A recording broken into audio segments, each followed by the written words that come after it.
ನಮಸ್ಕಾರ ಸ್ನೇಹಿತರೆ. ಇಂದು ನಾವು ಕರ್ನಾಟಕದ ಒಂದು ಅದ್ಭುತವಾದ ಮತ್ತು ಶಾಂತಿಯುತ ಸ್ಥಳವಾದ ಚತುರ್ಮುಖ ಬಸದಿ ಬಗ್ಗೆ ತಿಳಿದುಕೊಳ್ಳೋಣ. ಈ ದೇವಾಲಯವು ಉಡುಪಿ ಜಿಲ್ಲೆಯ ವರಂಗ ಎಂಬ ಚಿಕ್ಕ ಹಳ್ಳಿಯಲ್ಲಿದೆ. ಇದು ಒಂದು ಕೆರೆಯ ಮಧ್ಯದಲ್ಲಿ ನಿರ್ಮಿಸಲ್ಪಟ್ಟಿರುವ ಕೆರೆಯ ಬಸದಿ ಎಂದು ಕೂಡ ಕರೆಯುತ್ತಾರೆ. ಇದರ ಇತಿಹಾಸ ತಿಳ್ಕೊಳ್ಬೇಕಂತಂದ್ರೆ ಈ ಬಸದಿ ಸುಮಾರು 800ರಿಂದ 1000 ವರ್ಷಗಳ ಹಳೆಯದು ಎಂದು ಹೇಳಲಾಗುತ್ತದೆ. ಜೈನ ಧರ್ಮಕ್ಕೆ ಸೇರಿದ ಈ ದೇವಾಲಯವು ವರ್ಷವಂತ ಅವರಿಗೆ ಸಮರ್ಪಿತವಾಗಿದೆ. ಇದರ ವಿಶೇಷತೆ ಏನಂತಂದರೆ ಚತುರ್ಮುಖ ಎಂದರೆ 4 ಮುಖಗಳು. ದೇವಾಲಯಕ್ಕೆ 4 ದಿಕ್ಕುಗಳಲ್ಲಿ 4 ಬಾಗಿಲುಗಳಿವೆ. ಕೆರೆಯ ಸುತ್ತಲೂ ಹಸಿರು ಪ್ರಕೃತಿ, ನೀರಿನಲ್ಲಿ ತಾವರೆ ಹೂಗಳು.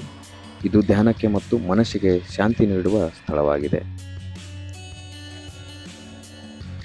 ಫೋಟೋಗ್ರಫಿ ಮತ್ತು ಟ್ರಾವೆಲ್ ವ್ಲಾಗ್ಗೆ ಸೂಕ್ತ ಸ್ಥಳ.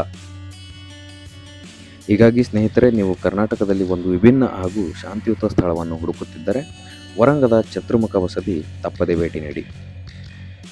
ಈ ವಿಡಿಯೋ ನಿಮಗೆ ಇಷ್ಟವಾದರೆ ಲೈಕ್ ಮಾಡಿ, ಶೇರ್ ಮಾಡಿ ಮತ್ತು ನಮ್ಮ ಚಾನಲ್ ಸಬ್ಸ್ಕ್ರೈಬ್ ಮಾಡೋದನ್ನು ಮರೆಯಬೇಡಿ. Thank you.